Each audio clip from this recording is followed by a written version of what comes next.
Fun this way comes. Mark gripped Sophie's hand tighter as they approached the carnival gates, his heart hammering against his ribs. The judge's words still echoed in his mind. Final warning, Mr. Henderson.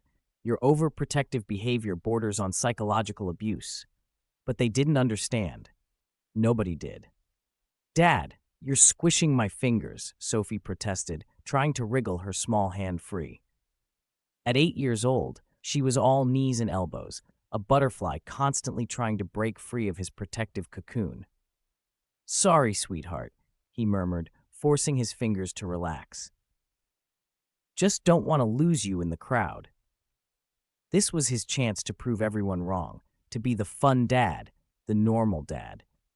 The dad who didn't check the locks 3 times every night or install motion sensors in his daughter's bedroom.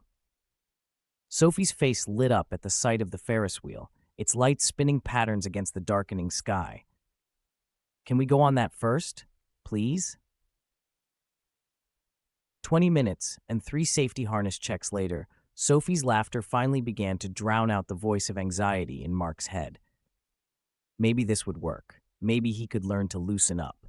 That's when he saw it. Something fun this way comes, stretched across the entrance in letters that seemed to writhe and dance in the carnival lights. The attraction stood apart from the other rides, a sprawling Victorian nightmare with windows that followed their movement.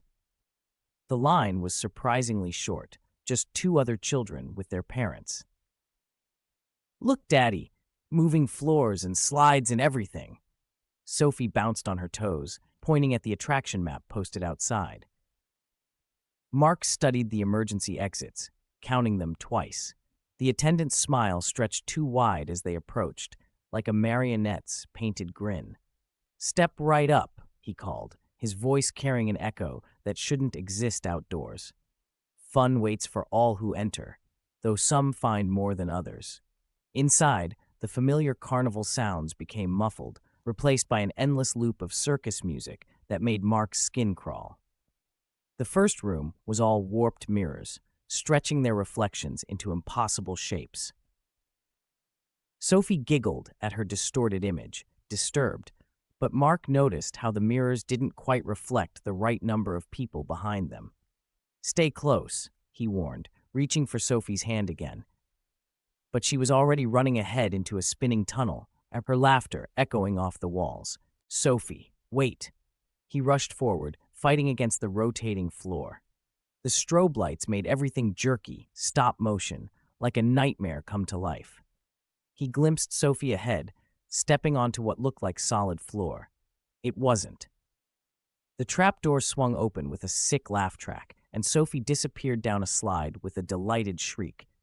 Mark's world exploded into panic. Sophie! He lunged forward, but the panel had already snapped shut. His heart threatened to burst as he ran through the maze, catching glimpses of her through windows and gaps in the walls. She was always just out of reach, sliding away through another trapdoor or disappearing around a corner. Daddy, this is fun, her voice echoed from somewhere above. But the acoustics played tricks. She sounded like she was everywhere and nowhere. The mirrors showed him things that couldn't be real. Sophie falling into endless pits, Sophie being led away by shadow figures, Sophie's reflection remaining after she'd gone, moving independently, reaching out with 2 long fingers. Sir, you need to calm down. A carnival worker appeared, but in the strobing lights, his face seemed to shift and flow. Mark shoved past him, his fists clenching. Shut it down! Shut it down! He began smashing through the plywood walls, trying to create a direct path to his daughter's voice. More staff appeared, trying to restrain him. In the fractured mirrors, their reflections stretched and twisted into impossible shapes. Sir, you're frightening the other customers. My daughter. Mark fought against their grip. Something's wrong here. The mirrors, the children, don't you see it? Sophie had stopped laughing. Now she was hiding, and not just because of the funhouse's design. He'd seen that look in her eyes through one of the windows. She was afraid of him. When the police arrived, Mark was still fighting, still trying to explain. Sophie stood with a child services worker, tears streaming down her face as they led her father away in handcuffs. "Wait," she whispered, turning back one last time to look at the attraction. The setting sun hit the mirrors at an angle, and for the first time, she saw what her father had seen all along. The carnival workers' reflections didn't match their bodies. They were elongated, wrong, their joints bending backwards as they moved.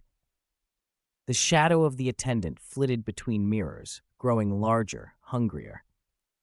Through the windows, she glimpsed other children being led deeper into the maze by figures that weren't human at all, disappearing into darkness that shouldn't exist. The building seemed to breathe, its walls expanding and contracting like lungs, sinister, the letters above the entrance now dripping like fresh blood. "Something fun this way comes," Sophie screamed, suddenly understanding. She tried to run back, but the social worker held her firmly. "I see them too. I'm sorry, you were right." But her cries were drowned out by the carnival music, the tune now clearly a melody of mourning, as human services drove her away from the only person who had seen the truth all along. Behind them, the house continued its endless operation, its mirrors reflecting the truth for those who dared to really look, while parents signed their children's tickets and looked away from what the warped glass was trying to show them. Mark had been right. He just hadn't been right in the right way. And somewhere in the depths of the maze, in a mirror that showed only truth, a new reflection appeared. A child's face, pressed against the glass, mouth open in a silent scream, as shadows with too many teeth closed in from behind.